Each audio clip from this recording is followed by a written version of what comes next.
before Rome rose, before Greece dreamed, there was Egypt, a land carved by gods and ruled by living deities. A cradle of civilization, science, mystery, and majesty that defied time for over 3,000 years. This is the story of ancient Egypt, from its divine birth to its unforgettable fall.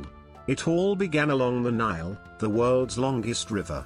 Every year, it flooded, leaving rich black soil behind. In the 10th millennium BCE, a culture of hunter-gatherers and fishers was replaced by a grain-grinding culture. This gift of nature allowed early farmers to thrive, transforming Egypt into one of the first true civilizations. By about 6000 BCE, a Neolithic culture took root in the Nile Valley. During the Neolithic era, several pre-dynastic cultures developed independently in Upper and Lower Egypt. The Badarian culture and the Succession-Akkad series are generally regarded as precursors to dynastic Egypt.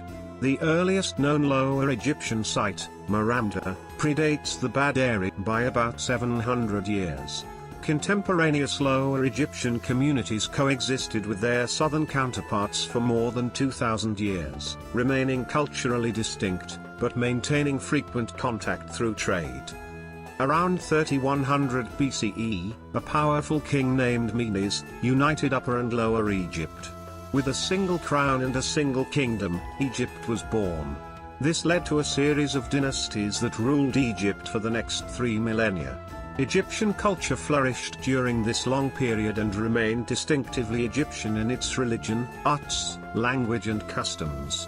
The first two ruling dynasties of a unified Egypt set the stage for the Old Kingdom period, circa 2700 to 2200 BCE, which constructed many pyramids, most notably the 3rd dynasty pyramid of Djoser and the 4th dynasty Giza pyramids.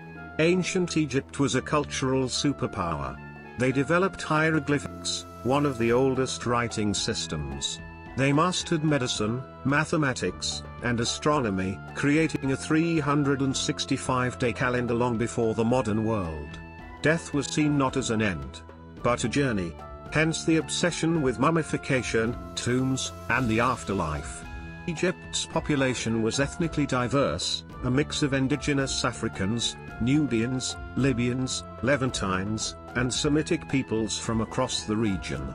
This melting pot enriched its culture, language, and traditions. The Egyptians built monuments not for decades, but for eternity. The Great Pyramid of Giza, built for Pharaoh Khufu, stands over 480 feet high, built with over 2 million stone blocks. It remains the only surviving wonder of the ancient world. Temples like Karnak and Abu Simbel weren't just places of worship, they were cosmic gateways where Earth met the divine.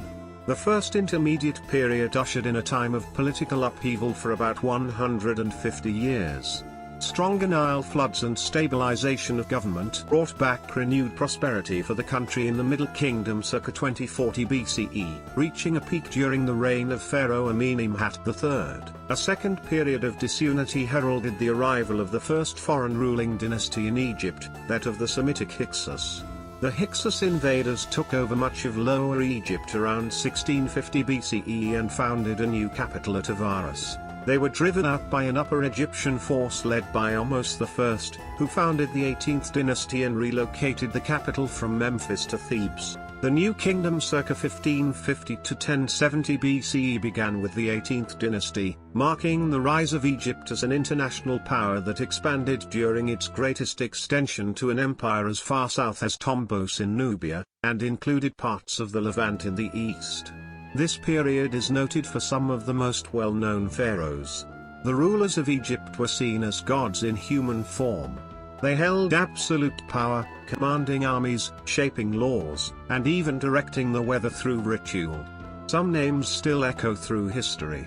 Khufu, builder of the Great Pyramid; Hatshepsut, the female pharaoh who ruled like a king; Ramses the Great, a military titan and master builder; Akhenaten, the heretic who worshipped one god; and Thutmose III. But Tutankhamun is the most famous among the pharaohs. Tutankhamun, or as he is commonly known, King Tut, ruled from 1332 to 1323 BC during the late 18th dynasty of ancient Egypt.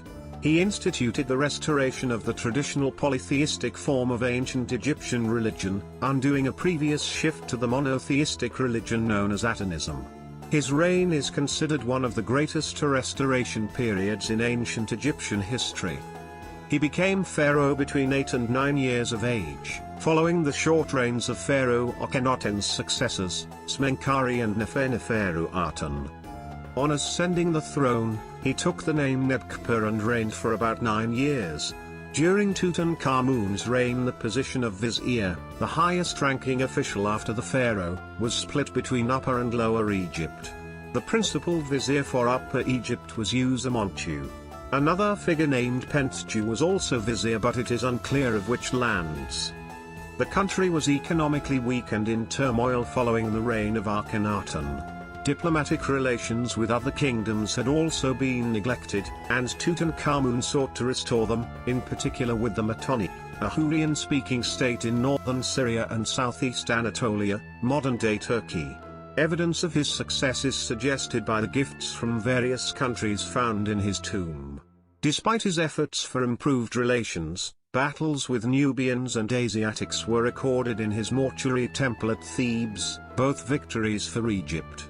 Also, as far as is known, Tutankhamun's military reign was undefeated, and is one of several other undefeated reigns in ancient Egypt's history. He eventually died around 1323 BCE, at approximately age 18 or 19. His death remains mysterious, with theories ranging from illness, like malaria, a genetic disorder, or even an accident such as a chariot crash. His tomb, discovered in 1922 by Howard Carter, was nearly intact and is considered one of the greatest archaeological finds in history. Egypt's glory didn't come without scars. Over centuries, the land of the Nile faced invasions by the Libyans, Nubians, and Assyrians, civil wars, and dynastic feuds. But time and again, Egypt rose from the ashes, proud, defiant, eternal. Fast forward to 525 BCE, the Achaemenid Empire, led by Cambyses II, began their conquest of Egypt, eventually capturing the pharaoh Psamtik III at the Battle of Pelusium. Cambyses II then assumed the formal title of pharaoh, but ruled Egypt from his home of Susa in Persia, modern Iran, leaving Egypt under the control of a satrap, a governor of the provinces. The entire 27th dynasty of Egypt, from 525 to 402 BCE, except for Patubastis III, was an entirely Achaemenid-ruled period. A few temporarily successful revolts against the Achaemenids marked the 5th century BCE, but Egypt was never able to permanently overthrow the Achaemenids. The 30th dynasty was the last native ruling dynasty during the Pharaonic epoch. It fell to the Achaemenids again in 343 BCE after the last native pharaoh, King Nectanebo II, was defeated in battle. This 31st dynasty of Egypt, however, did not last long, as the Achaemenids were toppled several decades later by Alexander the Great. The Macedonian Greek general of Alexander, Ptolemy Soter I, then founded the Ptolemaic dynasty.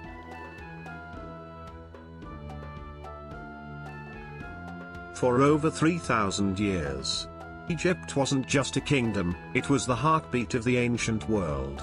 But nothing lasts forever. One by one, foreign powers swept in, the Persians, then the Greeks under Alexander the Great. Egypt's own voice grew quieter, replaced by the tongues of conquerors. Then came the last queen, Cleopatra VII, a woman of brilliance, beauty, and unmatched political cunning. She ruled during Egypt's final days of independence, aligning with Julius Caesar, and later Mark Antony of Rome, to preserve her kingdom. But when the Roman tide turned, Cleopatra's world crumbled. In 30 BCE, facing defeat by Octavian, the future Augustus Caesar, she took her own life. With her death, Egypt fell into Roman hands. The age of pharaohs was over. By the early 4th century AD, Egypt had been part of the Roman Empire for more than 3 centuries. When Emperor Constantine the Great moved the imperial capital to Constantinople in 330 AD, Egypt then became part of the Eastern Roman Empire, what we now call the Byzantine Empire. From then on, Byzantine Egypt was essentially Roman Egypt under a new Eastern administration. Its cities filled with Greek-speaking elites, Roman law, and Christian churches. The Byzantines prized Egypt as the empire's breadbasket, shipping vast quantities of grain to Constantinople. Byzantine rule wasn't entirely smooth. The empire faced waves of internal unrest, religious tensions and occasional incursions from outside forces. Despite these challenges, Egypt remained firmly under Byzantine control for nearly 3 centuries, until 641 AD. Arab forces of Amr ibn al-As stormed into Egypt, taking it from Byzantine hands. A new faith, a new language, and a new order rose along the Nile. The gods of the pharaohs faded into memory. The temples became relics. And Egypt, once the master of empires, became a jewel in the crown of someone else's world. The age of Egypt's world-ruling glory was over. But its legacy? Carved forever in stone. The tale of ancient Egypt isn't just a chapter in history. It's the prologue of civilization.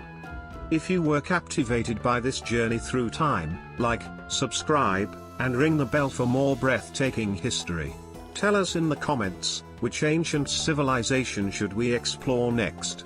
Thank you for watching and see you next time.